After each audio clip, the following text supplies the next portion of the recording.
ভাটপাড়া পুরসভার ২৬ নম্বর ওয়ার্ডের গুরুদহ এলাকাতে দীর্ঘ ১৩ বছর ধরে বন্ধ রয়েছে গ্রন্থাগার। স্থানীয় বাসিন্দাদের দাবি, বিগত ১৩ বছর ধরে গ্রন্থাগারিকের অভাবেই বন্ধ রয়েছে গ্রন্থাগারটি।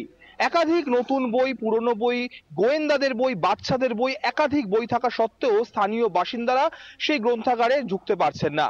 স্থানীয় পুরপিতা অরুণ ব্রহ্মের দাবি, দীর্ঘ ১৩ বছর ধরে বন্ধ থাকার জন্য অনেক মানুষ এখান থেকে তাদের মেম্বারশিপ তুলে নিয়েছেন।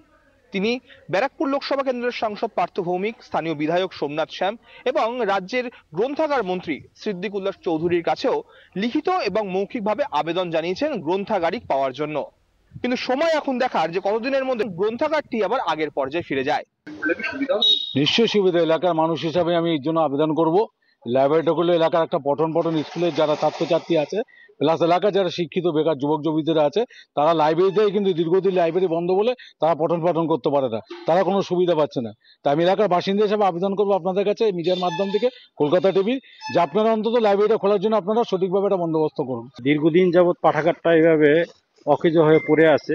অনেক বইপত্র আছে, অনেক সম্পদ আছে, যেটা আমাদের এলাকার যারা তরুণ এদের জন্য বিশেষভাবে যদি লাইব্রেরিটা ওপেন করা হয় এবং এটা পরিচ্ছন্নভাবে সুন্দরভাবে চালু করা হয়, তো আমাদের এলাকার ২৬ নম্বর ওয়ার্ডের তরুণদের জন্য, বিশেষভাবে যুবকদের জন্য অনেক উপকারী হবে। আমাদের মাননীয় সাংসদ শ্রী পার্থ ভৌমিক এবং জগদ্দলের মাননীয় বিধায়ক সোমনাথ শ্যামকে বিষয়টা জানিয়েছি, ওনারা জানেন।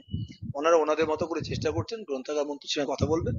আর আমি আরেকটা জিনিস চেষ্টা করছি যে আমার এলাকার লোকজনের সঙ্গে কথা বলছি, যারা পাঠক ছিলেন, গ্রন্থাগারের সদস্য, তাদের সঙ্গে যোগাযোগ করছি, যাতে নতুন একটা মুভমেন্ট তৈরি করা যায়।